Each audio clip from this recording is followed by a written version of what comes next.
ఎఫెసీయులకు రాసిన పత్రిక 4వ అధ్యాయము. కాబట్టి మీరు సమాధానమును బంధము చేత ఆత్మ కలిగించు ఐక్యమును కాపాడుకొనుట యందు శ్రద్ధ కలిగిన వారై ప్రేమతో ఒకరినొకడు సహించుచు మీరు పిలువబడిన పిలుపునకు తగినట్లుగా దీర్ఘశాంతముతో కూడిన సంపూర్ణ వినయముతోనూ సాత్వికముతోనూ నడుచుకొనవలెనని ప్రభువును బట్టి ఖైదీనైన నేను మిమ్మును బతిమాలుకొనుచున్నాను. శరీరం ఒకటే, ఆత్మయు ఒక్కడే. ఆ ప్రకారమే మీ పిలుపు విషయమై ఒక్కటే నిరీక్షణ ఎందుందుటకు పిలువబడితిరి. ప్రభు ఒక్కడే, విశ్వాసం ఒక్కటే, బాప్తిజం ఒక్కటే, అందరికీ తండ్రైన దేవుడు ఒక్కడే. ఆయన అందరికీ పైగా ఉన్నవాడై అందరిలోనూ వ్యాపించి అందరిలో ఉన్నాడు. అయితే మనలో ప్రతి వానికిని క్రీస్తు అనుగ్రహించు వరము యొక్క పరిమాణము చొప్పున కృప ఇయ్యబడెను. అందుచేత ఆయన ఆరోహణమైనప్పుడు చెరను చెరగా పట్టుకొని పోయి మనుష్యులకు ఈవులను అనుగ్రహించనని చెప్పబడి ఉన్నది. ఆరోహణం ఆయన అనగా ఆయన భూమి యొక్క క్రింది భాగములకు దిగిననియు అర్థమిచ్చుచున్నది కదా.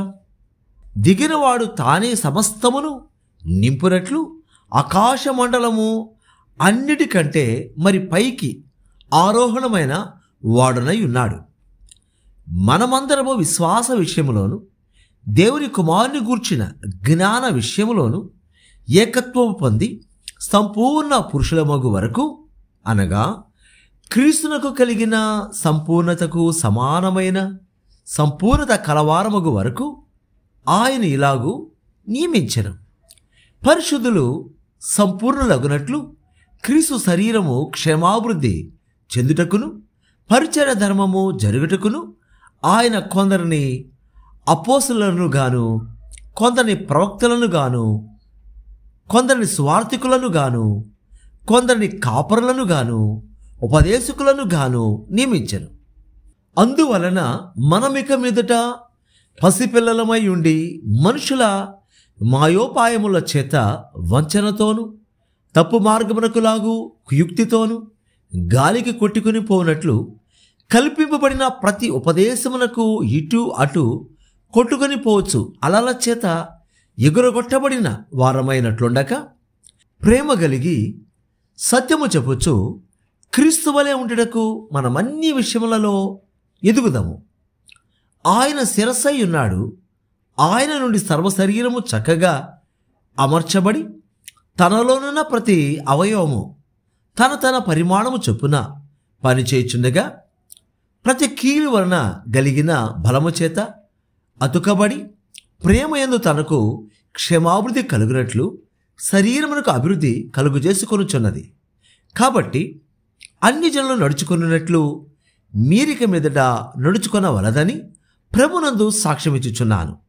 వారైతే అంధకారమైన మనస్సు గలవారై తమ హృదయ కాఠిన్యం వలన తమలోనున్న అజ్ఞానము చేత దేవుని వల్ల కలుగు జీవములో నుండి వేరుపరచబడిన వారై తమ మనస్సునకు కలిగిన వ్యర్థత అనుసరించి నడుచుకొనుచున్నారు. వారు సిగ్గులేని వారై ఉండి నానా విధమైన అపవిత్రతను అత్యాశతో జరిగించుటకు తమను తామే కాముకత్వమునకు అప్పగించుకొనిరి.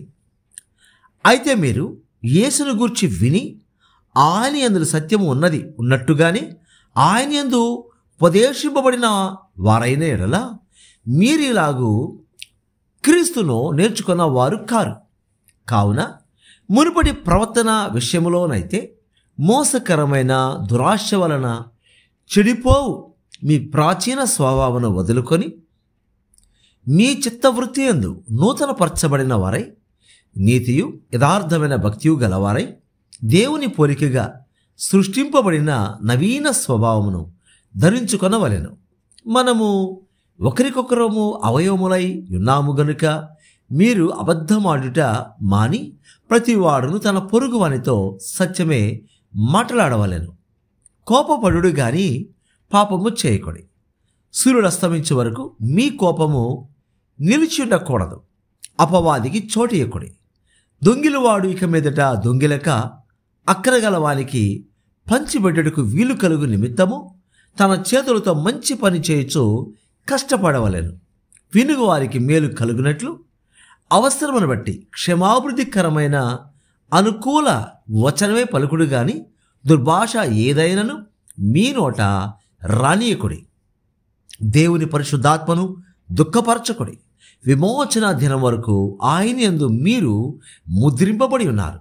సమస్తమైన ద్వేషము, కోపము, క్రోధము, అల్లరి, దూషణ, సకలమైన దుష్టత్వము మీరు విసర్జించుడి. ఒకరి ఎడల ఒకడు దయ కలిగి కరుణాహృదయులై క్రీస్తునందు దేవుడు మిమ్మును క్షమించిన ప్రకారము మీరును ఒకరినొకరు క్షమించుడి. ఎఫెసీయులకు వ్రాసిన పత్రిక 5వ అధ్యాయము.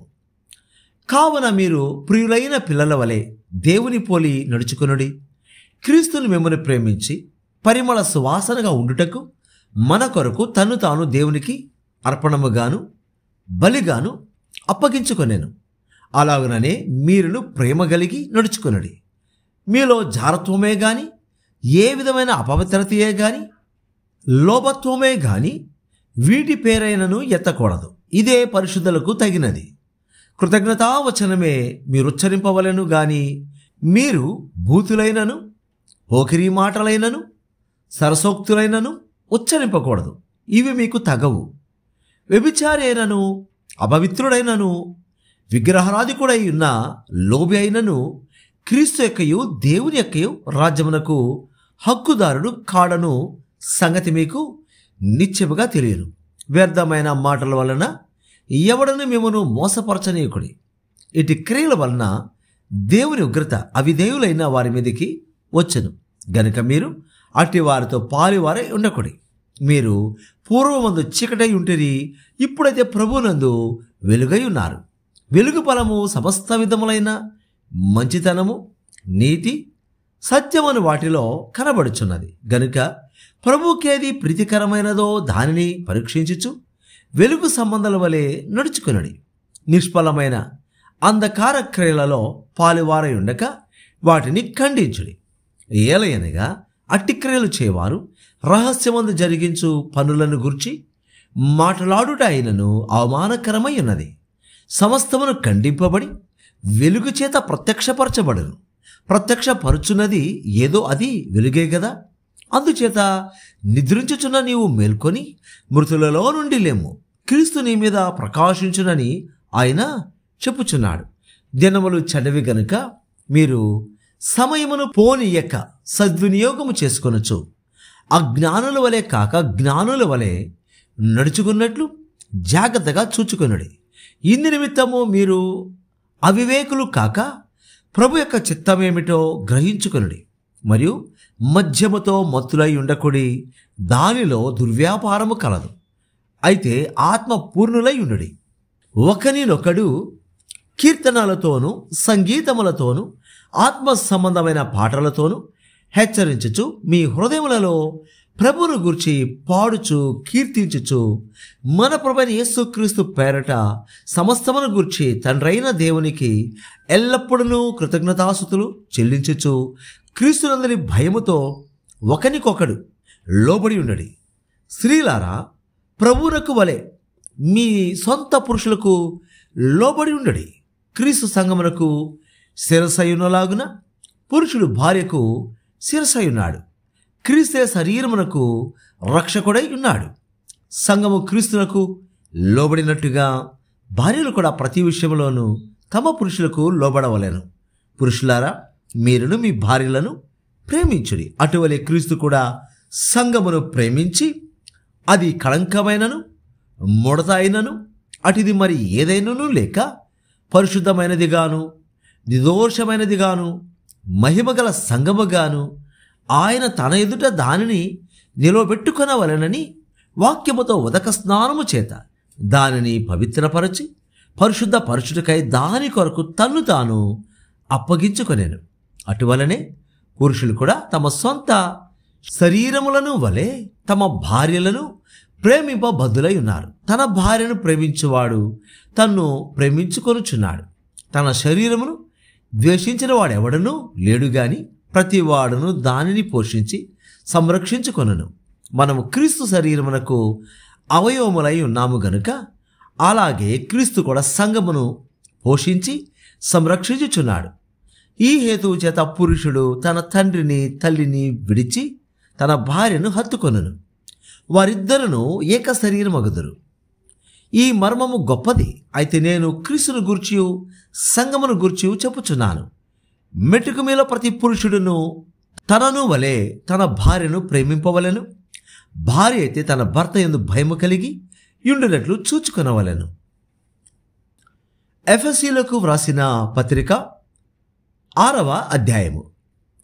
పిల్లలారా, ప్రభునందు మీ తల్లిదండ్రులకు విధేయులయుండుడి, ఇది ధర్మమే. నీకు మేలు కలుగునట్లు నీ తండ్రిని తల్లిని సన్మానింపుము, అప్పుడు నీవు భూమి మీద దీర్ఘాయుష్మంతుడు వగుదువు. ఇది వాగ్దానంతో కూడిన ఆజ్ఞలలో మొదటిది. తండ్రులారా, మీ పిల్లలకు కోపము రేపక ప్రభు యొక్క శిక్షలోను బోధలోను వారిని పెంచుడి. దాసులారా, యథార్థమైన హృదయము గలవారై భయముతోను వణకుతోను క్రీస్తునకు వలె శరీర విషయమై మీ యజమానులైన వారికి విధేయులై యుండుడి. మనుషులను సంతోషపెట్టువారు చేయనట్లు కంటికి కనబడుడికే కాక క్రీస్తు దాసులమని ఎరిగి దేవుని చిత్తమును మనపూర్వకముగా జరిగించుచు మనుషులకు చేసినట్టు కాక ప్రభువునకు చేసినట్టు ఇష్టపూర్వకముగా సేవ చేయుడి. దాసుడైనను స్వతంత్రుడైనను మీలో ప్రతివాడును ఏ సత్కార్యము చేయునో దాని ఫలము ప్రభు వలన పొందునని మీరెరుగుదురు. యజమానులారా, మీకును వారికిని యజమానుడైన వాడు పరలోకమందున్నాడనియు ఆయనకు పక్షపాతము లేదనియు ఎరిగిన వారై వారిని బెదిరించుట మాని ఆ ప్రకారమే వారి ఎడల ప్రవర్తించుడి. తుదకు ప్రభు యొక్క మహాశక్తిని బట్టి ఆయన యందు బలవంతులై ఉండుడి. మీరు అపవాది తంత్రములను ఎదిరించుటకు శక్తిమంతులగునట్లు దేవుడిచ్చు సర్వాంగ కవచమును ధరించుకొనుడి. ఏలయనగా మనము పోరాడునది శరీరులతో కాదు గాని ప్రధానులతోనూ అధికారులతోనూ ప్రస్తుత అంధకార సంబంధులకు లోకనాథులతోనూ ఆకాశ మండలమందున్న దురాత్మల సమూహములతోనూ పోరాడుచున్నాము. అందుచేతను మీరు ఆపద్దినమందు వారిని ఎదిరించుటకును సమస్తము నెరవేర్చిన వారై నిలువబడుటకును శక్తిమంతులగునట్లు దేవుడిచ్చు సర్వాంగ కవచమును ధరించుకొనుడి. ఎలాగనగా మీ నడుమునకు సత్యమను దట్టి కట్టుకొని నీతి అను మైమరు తొడుగుకొని పాదములకు సమాధాన సువార్త వలననైన సిద్ధ మనస్సును జోడు తొడుగుకొని నిలువబడుడి. ఇవన్నీగాక విశ్వాసమును డాలు పట్టుకొనుడి. దాంతో మీరు దుష్టుని అగ్ని బాణములన్నిటినీ ఆర్పుటకు శక్తిమంతులవుతారు. మరియు రక్షణ ఎను శిరస్త్రాణమును దేవుని వాక్యమును ఆత్మ ఖడ్గమును ధరించుకొనుడి. ఆత్మ వలన ప్రతి సమయమునందును ప్రతి విధమైన ప్రార్థనను విజ్ఞాపనను చేయుచు ఆ విషయమై సమస్త పరిశుద్ధుల నిమిత్తమును పూర్ణమైన పట్టుదలతో విజ్ఞాపన చేయుచు మెలకుగా ఉండుడి. మరియు నేను దేని నిమిత్తము రాయబారని సంఖ్యలలో ఉన్నానో ఆ సువార్త మర్మమును ధైర్యముగా తెలియజేయుటకు నేను నోరు తెరచినప్పుడు దానిని గురించి నేను మాట్లాడవలసినట్టుగా ధైర్యముతో మాట్లాడుటకై వాక్శక్తి నాకు అనుగ్రహింపబడినట్లు నా నిమిత్తమును పూర్ణమైన పట్టుదలతో విజ్ఞాపన చేయుచు మెలకుగా ఉండుడి. మీరును నా క్షేమ సమాచారమంతయు తెలుసుకొనుటకు ప్రియ సహోదరుడును ప్రభువునందు నమ్మకమైన పరిచారకుడునైనా తుకీకు నా సంగతులను మీకు తెలియజేయను. మీరు నా సమాచారం తెలుసుకున్నట్టుకు అతడు మీ హృదయములను ఓదార్చుటకును అతనిని మీ యొద్దకు పంపితిని.